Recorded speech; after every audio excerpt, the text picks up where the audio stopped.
My in-laws left for a luxurious vacation in Hawaii without asking or informing me properly, leaving me behind and practically forcing me to stay at their house to care for my sister-in-law's silent, unmoving, and completely bedridden daughter, someone I barely know, with no medical training, no help, and absolutely no idea what I was getting into. Imagine realizing the sweet, innocent child you've been asked to care for is actually a prisoner in her own home, trapped by the very family you married into, all for a fortune you never knew existed. That's exactly what happened to me, Jessica Montgomery, and it didn't just shatter my world, it exposed a conspiracy that would change everything. I'm Jessica Montgomery, 29 years old, and honestly, I never expected to uncover a family secret this dark. It all started when my in-laws, the Montgomerys, announced their luxurious Hawaiian vacation, leaving me, of all people, to care for my supposedly mute, bedridden 8-year-old niece, Lily. Reluctantly, I agreed. They described her as having special needs since birth. Silent, immobile, needing constant care. Little did I know, minutes after they drove away, my entire life was about to be turned inside out. Before I dive deeper into this absolutely unbelievable story, let me know where you're watching from in the comments below. And hey, if you find yourself getting hooked, make sure to give this video a like and subscribe to hear how this all unfolded. Look, I've always been passionate about education. As an elementary school teacher, my life was about helping kids reach their full potential. My classroom? That was my sanctuary, a place where I felt like I was in control, respected. That feeling, though? It completely vanished the moment I stepped into my husband Michael's family home. Michael and I had been married for 3 years when all of this went down. He's a good man, kind-hearted, smart, loving. But he had one fatal flaw: he absolutely, utterly avoided conflict, especially with his family. And while I adored my husband, his family was a whole different story. The Montgomerys were old money, the kind that whispers of generations of wealth and influence. My father-in-law, Robert Montgomery, was the absolute definition of a domineering businessman. He'd built his real estate empire with an iron fist, and he ruled his family the exact same way he ran his boardrooms. Tall, imposing, always in a perfectly tailored suit, he had this way of making you feel utterly insignificant with just one glance. Then there was my mother-in-law, Eleanor. She complemented Robert perfectly: cold, calculating, obsessed with appearances and social standing. Her perfectly coiffed blonde hair literally never moved, much like her frozen facial expressions. She'd mastered the art of delivering a cutting remark, disguised as a compliment. You know, like, "Jessica dear, that outfit is so brave of you. I could never pull off something so casual at a formal dinner." Yeah, that kind of brave. And then there was Amanda, Michael's older sister, and Lily's mother. 35, never held a real job, just living off her trust fund and family connections. She had Lily in her 20s with some guy she barely knew, who conveniently vanished before the birth. Amanda? She was beautiful, entitled, and completely, utterly irresponsible.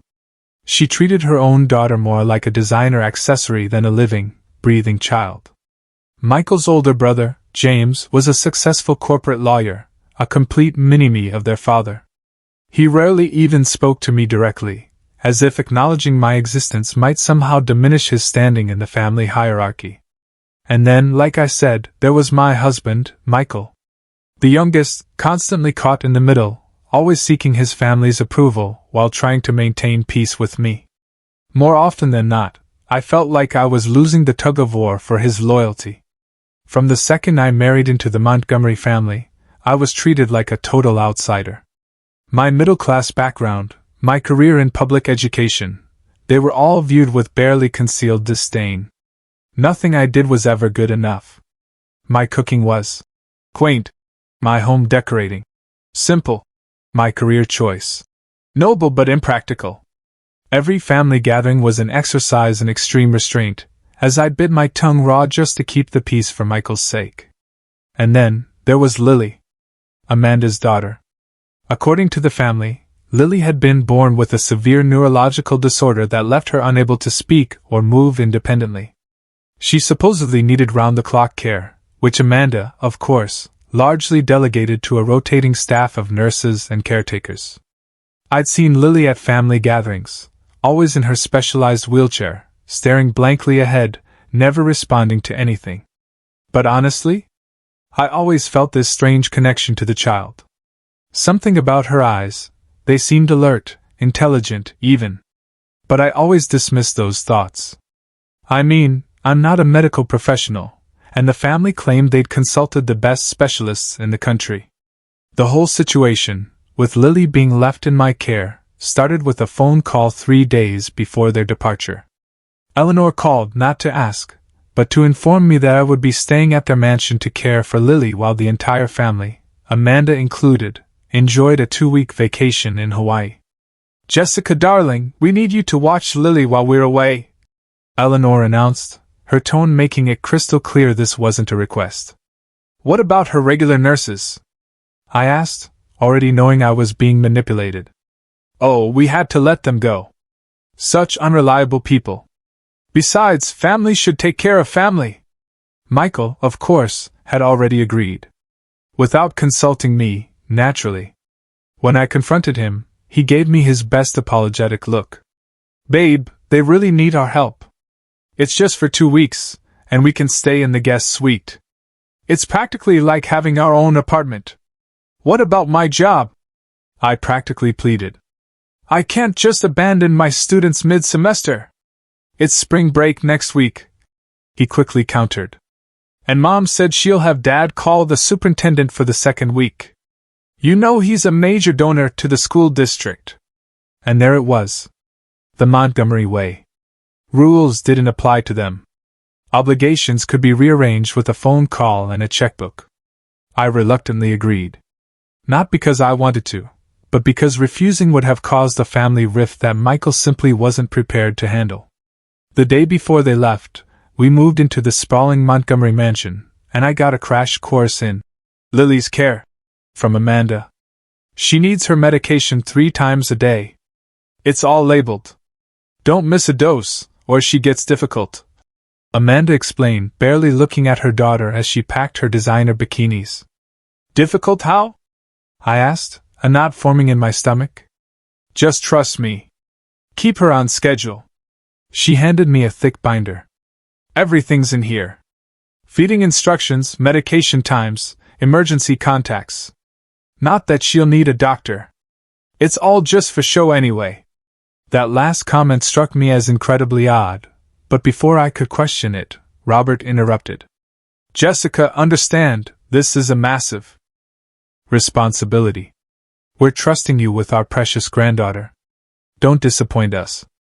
The family's departure the next morning was a whirlwind. Luggage was loaded into waiting town cars, last-minute instructions were barked, and not once, did anyone, not even Amanda, stop to say a proper goodbye to Lily, who sat in her wheelchair by the window, supposedly unaware of the chaos around her. As the cars pulled away, Michael hugged me. "I'm sorry, babe. Dad insisted I come along for some business meetings in Honolulu. You'll be okay, right?" I nodded, feeling utterly abandoned and resentful, watching my husband leave with his family, leaving me alone with a child I barely knew how to care for. Standing in the cavernous foyer of that Montgomery mansion, I looked at Lily's blank expression and sighed. "Well, I guess it's just you and me now, little one." Little did I know how quickly that statement would take on a whole new, terrifying meaning. After everyone left, I wheeled Lily into the enormous living room, positioning her in front of the television, playing a children's program, just like the care instructions suggested. I spoke to her gently, explaining what I was doing, even though I didn't expect any response. "I'm going to make us some dinner, Lily. I'll be right in the kitchen if you need anything." I felt silly, talking to her as if she could understand, but it just felt wrong to treat her like a piece of furniture. The detailed care binder indicated it was almost time for her evening medication, so I headed to the kitchen to prepare her prescribed liquid diet and the array of pills she supposedly needed. The Montgomery kitchen was a chef's dream, all stainless steel, marble countertops, high-end appliances that had probably rarely been used, since they employed a full-time cook who was, conveniently, Also on vacation. I busied myself, preparing a simple pasta dish for myself and that special nutritional shake for Lily. As I stirred the pasta sauce, I couldn't shake this feeling that I was being watched. A prickling sensation ran straight up my spine. I turned around, expecting to see one of the household staff I hadn't been introduced to. What I saw instead nearly made me drop the wooden spoon.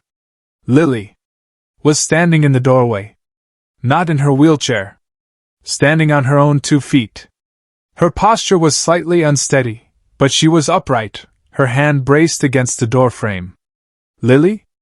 I whispered, utterly unable to believe what I was seeing. Then she spoke. Her voice soft, but perfectly clear, with the slight lisp of a normal 8-year-old. "They want my $4 million. Please help me." The room seemed to spin around me. I gripped the counter to steady myself, certain I was hallucinating. The supposedly mute, paralyzed child had just walked into the kitchen and spoken a perfectly coherent sentence. "Lily?" I repeated, my voice barely audible. "You can talk? And walk?" She nodded. Her eyes, those intelligent eyes I had noticed before, now filled with a desperate mix of fear and hope. "Please don't tell them I talked to you. They'll hurt me again." I abandoned the stove, the pasta sauce now burning. Slowly I approached her, kneeling to her level, but keeping some distance to avoid frightening her. "Lily, I don't understand. Who will hurt you? What $4 million? Her little face contorted with worry. "My mom and grandpa and grandma.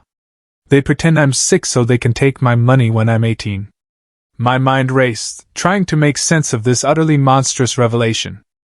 How could this be possible? An entire family pretending a child was disabled? It seemed too evil to be real. "Come, sit down," I said, gently guiding her to a kitchen chair. "Can you tell me more?" Over the next hour, as the pasta sauce burned and was forgotten, Lily told me her story. Her maternal grandparents, Amanda's former in-laws, whom the Montgomerys despised, had left Lily a trust fund of $4 million upon their death in a car accident when she was 3. The money was to be held in trust until she turned 18, with her mother, Amanda, as trustee. "Mommy started giving me medicine after Granny and Pops died," Lily explained, her small voice trembling. "It makes me feel sleepy and weak. When I try not to take it, she would pinch me really hard or lock me in the dark closet." Tears streamed down her face as she continued. "They told everyone I was born sick. But I wasn't. I remember running and playing and talking before the medicine started. I felt physically ill as Lily described how she was forced to pretend she couldn't speak or move whenever anyone was around. How she was threatened and punished if she showed any signs of normalcy. How the family openly discussed their plans to have her declared mentally incompetent when she turned 18, so they could control her inheritance indefinitely. "How do you know about the money?" I asked, struggling to process everything. Lily's face showed a flash of pride. "I taught myself to read when no one was watching. Mommy leaves papers around, and I look at them when she's out. I have a diary where I write everything down." She led me, still somewhat unsteadily, to her room, a sterile, hospital-like space that absolutely broke my heart. From beneath her mattress, she pulled out a small notebook and several folded documents she had apparently stolen from Amanda's office over time. The diary was filled with the neat, self-taught handwriting of a child. The entries documented the family's conversations about her money, the medications they forced on her, and the terrifying threats they used to keep her silent. The documents included a copy of the trust agreement from her maternal grandparents, bank statements showing the significant balance, and troublingly, what appeared to be draft documents for a psychiatric evaluation that would declare Lily incompetent. I sat on the edge of her bed, documents spread around us, feeling a terrifying mixture of horror, disbelief, and a simmering rage building inside me. "Why are you telling me this now?"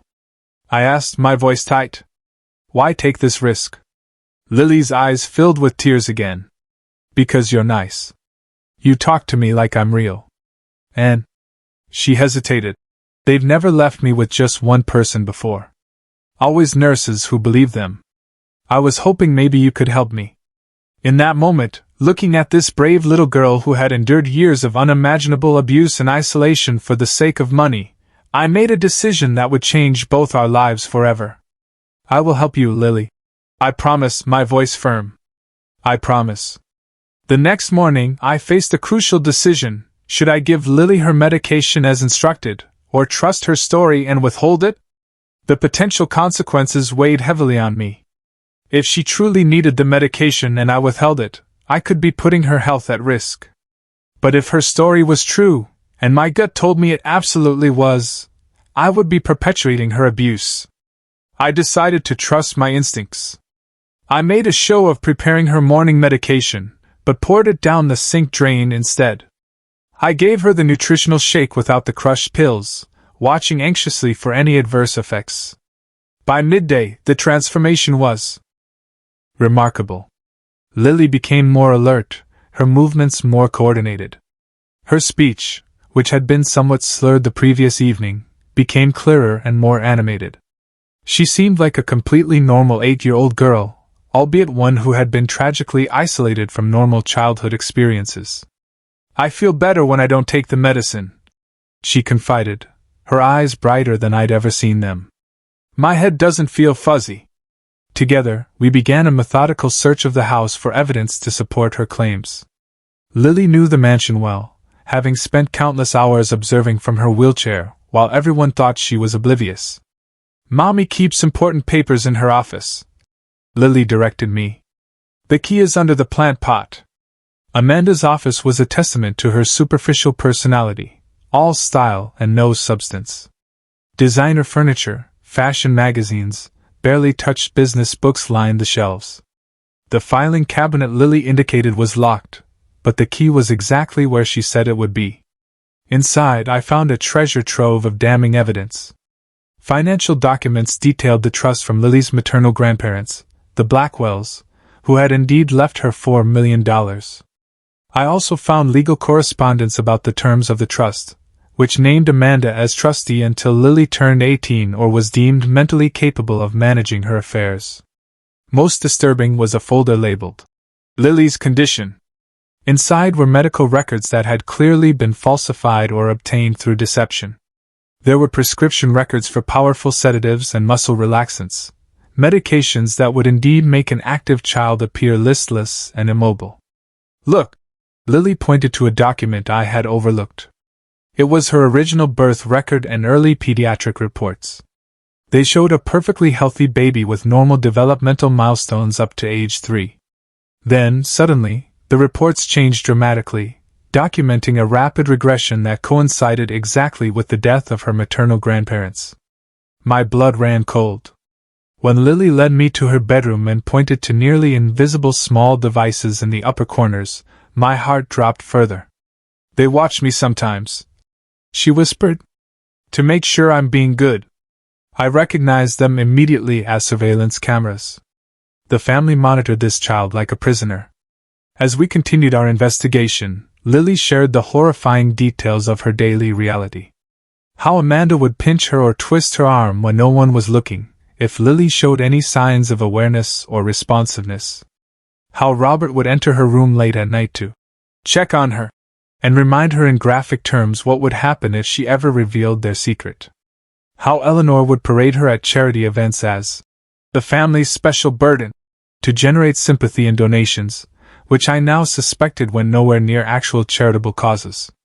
Grandma Eleanor says I'm useful for making people feel sorry for them, Lily said with a wisdom far beyond her years.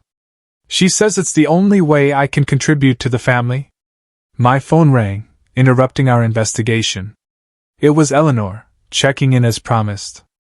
I put on my most pleasant voice, assuring her everything was fine, while Lily sat silently beside me, her eyes wide with fear. Remember, Jessica, consistency is key with Lily's care, Eleanor reminded me. Any deviation from her routine could be problematic. Of course, I replied, my free hand clenching into a fist. Everything's going exactly according to schedule. After the call ended, we continued our search on Amanda's computer, which Lily, of course, knew the password to. It's always her birthday, she explained.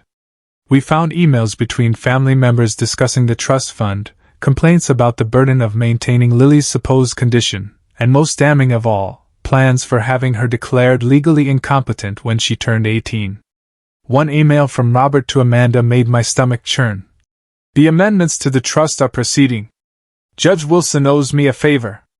Once the paperwork is finalized, even if the girl somehow manages to convince someone of her competence, the money remains under family control. Maintain the current protocols until then.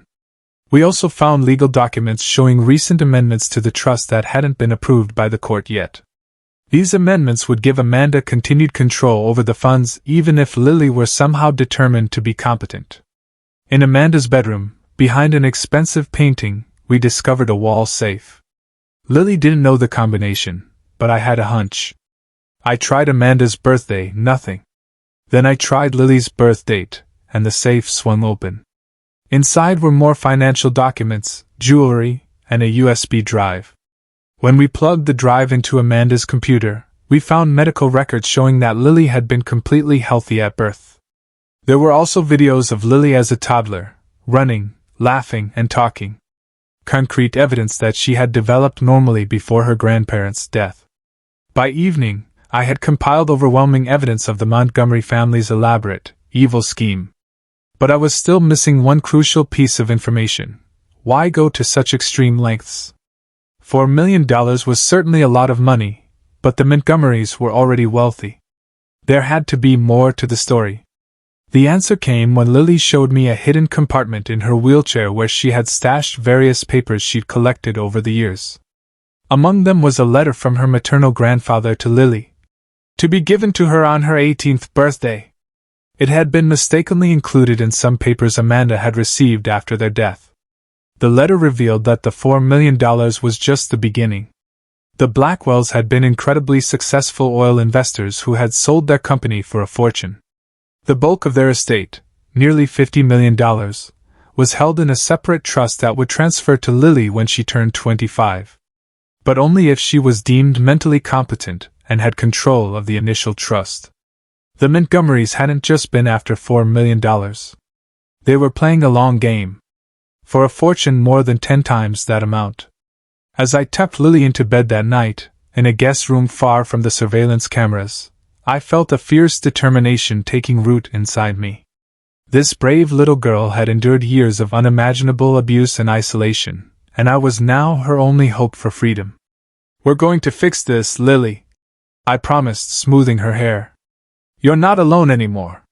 The next morning, Lily and I sat at the kitchen table, away from any potential surveillance cameras, planning our next steps. I needed to understand exactly what she wanted. "If you could have anything, Lily, what would it be?" I asked gently. Her answer was immediate and heartbreaking in its simplicity. "I want to go to real school. I want friends. I want to not be afraid all the time." She paused, her small fingers tracing patterns on the table. "And I want my mom to love me for real. Not just pretend in front of people." The sincerity in her voice nearly broke me. Despite everything her family had done to her, she still longed for their genuine affection. It was a painful reminder that she was, after all, just a child who wanted what every child deserves: love and security. I knew we needed professional help. After ensuring Lily was comfortably settled with a book, she was a voracious reader, despite having taught herself. I stepped onto the patio to make a private phone call to my best friend, Lauren Bishop. Lauren was a family lawyer specializing in child advocacy. We had been friends since college, and she was one of the few people I trusted implicitly. I explained the situation as concisely as possible, acutely aware that I was making extraordinary claims. "Jesus, Jess," Lauren breathed after I finished. I don't even have words. If what you're saying is true, this is one of the most horrific cases of child abuse and financial exploitation I've ever heard." "It's true, Lauren. I've seen the evidence. This little girl has been imprisoned in her own body for 5 years so her family can steal her inheritance. You need to document everything," Lauren advised. "Photos, copies of documents, recordings if possible. But be careful. If they catch you, they could spin this against you. They have resources and connections. She promised to research the legal implications and prepare for potential emergency proceedings, but warned me against confronting the family directly without proper preparation. These people sound dangerous, Jess. They've maintained this deception for years. They won't hesitate to destroy you if you threaten their scheme. After my call with Lauren, I returned to find Lily looking anxious. Are you going to send me back to them? She asked, her voice small. I knelt beside her chair. Absolutely not. We're going to make sure you're safe, and that nobody ever hurts you again. Over the next few days, we established a routine. During the day, we gathered and secured evidence. I photographed documents, copied files onto a secure cloud account Lauren had set up, and helped Lily document her experiences in a journal that could potentially be used in court. I discovered a disturbing amount of surveillance throughout the house, cameras in Lily's room, the hallways, and even some of the common areas. However, they didn't cover everywhere, and we were careful to conduct our most sensitive conversations in camera blind spots Lauren helped me identify. We also researched child abuse laws, inheritance regulations, and trustee responsibilities. What the Montgomerys were doing violated numerous state and federal laws. They weren't just being cruel, they were committing serious crimes. Every evening, the family would call to check in. I maintained a charade, reporting that Lily was following her usual routines and taking her medication. Meanwhile, Lily continued to improve physically and mentally. Without the sedatives, her movements became more coordinated, and her personality blossomed. She was funny, curious, and remarkably resilient given her circumstances. The question of whether to tell Michael weighed heavily on me. He was my husband, and I wanted to believe he wasn't part of this conspiracy. But his blind loyalty to his family made me hesitant to trust him fully. 5 days into our time alone, I decided to test the waters. I called Michael while Lily was napping. Hey, how's Hawaii? I asked, keeping my tone light. Amazing! Dad's meeting's finished early, so we've been hitting the beach. How are things with Lily? I took a deep breath. Actually, I've noticed some strange things. Her medical regimen seems extreme, and I found some documents about her trust fund that seem concerning. There was a pause before Michael responded, his voice noticeably cooler. Jess, you know nothing about Lily's condition. The medication is necessary, and her financial arrangements are none of your business. But Michael, don't you think, look, Amanda knows what's best for her daughter. Just follow the instructions and stop snooping through family papers. That's totally inappropriate. His dismissive response confirmed my worst fears. Whether Michael was actively complicit or willfully ignorant, he couldn't be trusted to help Lily. You're right. I lied. I'm sorry. I'm just trying to do my best here. After hanging up, I sat in silence, my resolve hardening. I was on my own in this. Me and an 8-year-old girl against a powerful, wealthy family willing to destroy a child's life for money. During our week together, I also focused on helping Lily experience normal childhood activities that had been denied to her. We baked cookies, played board games, and watched movies appropriate for her age, rather than the baby programs her family forced on her. I taught her simple card games and was amazed at how quickly she learned. No one's ever played with me before, she admitted during a game of Go Fish. They just put me in front of the TV. I also worked with Lily on basic self-advocacy skills and prepared her for possible interviews with authorities. We practiced how she might answer questions about her treatment and the deception she had been forced to participate in. Remember, you've done nothing wrong, I emphasized. The adults who were supposed to protect you failed. None of this is your fault. Lauren provided invaluable guidance on preparing for the family's return. We secured copies of all evidence in multiple locations, including with Lauren herself. We developed a code phrase Lily could use if she felt unsafe, and I programmed emergency numbers into a small phone I purchased and hid in her room. The night before the family was scheduled to return, Lily and I finalized our preparations. The evidence was overwhelming: medical records showing a healthy child until age 3, falsified subsequent records, financial documents revealing the trust manipulation, emails discussing the deception, and Lily's own heartbreaking testimony. As we sat in the kitchen eating ice cream, another simple pleasure Lily had been denied, she looked up at me with serious eyes. What if they don't believe us? What if they make me go back to pretending? I reached across the table and squeezed her hand. That's not going to happen. Too many people know the truth now. You're not alone anymore. What I didn't tell her was my own fear, that the Montgomerys' wealth and connections might still prevail, that justice wasn't always served, especially when facing opponents with unlimited resources. But I was determined to fight with everything I had. Tomorrow will be hard, I warned gently. But remember how brave you've been all these years. Just a little longer, and then you'll be free. As I tucked her into bed, Lily wrapped her arms around my neck in a tight hug. Thank you for believing me, she whispered. I held her close, my heart breaking for all the years of affection she had been denied. Always, I promised. Now get some sleep. Tomorrow is a big day. Little did I know that tomorrow would arrive much sooner than expected. At 3 o'clock in the morning, I was jolted awake by the sound of the front door opening and voices in the foyer. The family wasn't supposed to return until the afternoon. But here they were, in the middle of the night, catching us completely off guard. I hurried to Lily's room and found her already awake, her eyes wide with terror. They're back early, she whispered, trembling.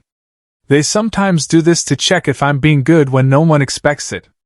I helped her quickly return to her official bedroom with the monitoring equipment. Remember our plan? I whispered. No matter what happens, I won't let them hurt you again. I had barely settled her when Amanda appeared in the doorway, still in travel clothes. What are you doing in here? She demanded. I heard noises and came to check on Lily, I improvised. You're back early. Daddy's business concluded sooner than expected, she replied, her eyes narrowing suspiciously. Has everything been going according to schedule? Of course, I lied smoothly. Exactly as you instructed. The logs are in the kitchen. Amanda pushed past me to approach Lily's bed. Let me see her. I watched tensely as she examined her daughter, looking for any signs that might betray our deception. Lily played her part perfectly, remaining limp and expressionless as Amanda checked her. Her medication? Amanda asked sharply. All given as prescribed, I assured her. Amanda seemed satisfied for the moment, and left to join the rest of the family downstairs. I squeezed Lily's hand reassuringly before following. In the living room, the entire Montgomery clan was assembled despite the early hour. Robert and Eleanor sat regally on the sofa, while James paced by the fireplace. Michael stood awkwardly near the entrance, avoiding my eyes. Jessica, Robert acknowledged me coldly. I trust everything has been satisfactory in our absence? Yes, I replied simply, deciding to let them reveal their hand first. Eleanor studied me with calculating eyes. Curious. Amanda checked the medication supplied before we left. It seems several doses are unaccounted for. My heart raced, but I kept my expression neutral. I followed the instructions precisely. Perhaps there was a miscount before you left? Perhaps, Eleanor conceded, though her tone suggested she believed nothing of the sort. An uncomfortable silence fell over the room until it was broken by a sound that caused everyone to freeze. Footsteps on the stairs. All heads turned as Lily appeared in the doorway, standing perfectly straight, fully dressed, and very much alert. Hello, Mommy, she said clearly. Hello, Grandma and Grandpa. I'm feeling much better now. The room erupted into chaos. Amanda lunged toward Lily with a strangled cry. James cursed loudly, and Eleanor pressed a hand to her chest in theatrical shock. Robert's face turned an alarming shade of red as he rounded on me. What have you done? He thundered.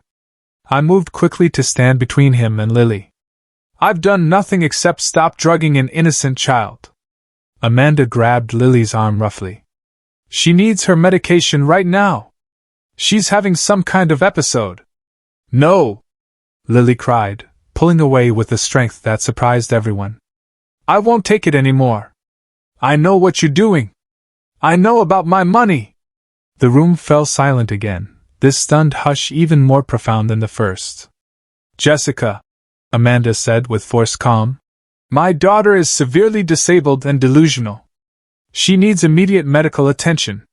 She's neither disabled nor delusional. I countered, my voice shaking with fury but holding firm. She's been pretending for years because you threatened and abused her. I know everything, Amanda. About the trust fund. About the medications. About the surveillance. All of it. Robert stepped forward, his imposing frame towering over me. You have no idea what you're talking about. This is a family matter that you have grossly misinterpreted. I've misinterpreted nothing, I replied, standing my ground. I've seen the documents. The emails. The videos of Lily as a healthy toddler, before her grandparents died and left her millions. Eleanor attempted a different approach, her voice honey-sweet. Jessica dear, you've been under tremendous stress caring for a special needs child. It's understandable that you might be confused. Why don't you and Michael go home and rest while we handle Lily's care? Michael finally spoke up, his voice uncertain. Jess, maybe Mom's right. This is a lot. Let's go home and talk. There's nothing to discuss, Michael. Your family has been abusing Lily for years, and I won't walk away and let it continue. Amanda suddenly changed tactics, her face contorting with rage. You bitch! You've been snooping through my private papers. You have no right! She lunged for Lily again, this time with a prescription bottle she'd pulled from her purse. You're taking your medicine right now, young lady. I intercepted her, blocking her path to Lily. Don't touch her. Robert grabbed my arm painfully. This is criminal trespassing and interference with a child's medical care. I'm calling the police. Please do, I replied calmly. I'm sure they'll be very interested in the evidence I've gathered. Evidence? James scoffed. What evidence could you possibly have against our word? We are the Montgomerys. You're nobody. I have copies of all the financial documents showing how you've been manipulating Lily's trust. I have the falsified medical records. I have the emails where you discuss your plans to have her declared incompetent when she turns 18 so you can keep control of her inheritance. With each item I listed, I watched their faces grow paler. Most importantly, I continued, my voice ringing with triumph, I have Lily herself. A perfectly healthy, intelligent 8-year-old who can testify to years of abuse and medical neglect. Amanda's expression turned vicious. No one will believe her. She's been diagnosed with severe cognitive impairments since she was 3. Diagnosed by doctors your father paid off. I countered. The truth will come out. Robert stepped closer, his voice dropping to a threatening whisper. You have no idea who you're dealing with. I can destroy you. Your career. Your reputation. One phone call and you'll never teach again. Michael finally seemed to grasp the gravity of the situation. Dad, what are you talking about? What's going on here? Before Robert could respond, Amanda made another grab for Lily, this time succeeding in catching her arm. She tried to force a pill into Lily's mouth. Take it, she hissed. Take it now, or you'll regret it. Lily struggled, crying out in pain as Amanda twisted her arm. No! Let me go! Something in me snapped. I shoved Amanda away from Lily with more force than I intended, sending her stumbling back against an antique table. Don't you dare touch her! I shouted. Robert moved toward me with undisguised menace. That's assault! James, call the police! We'll have her arrested!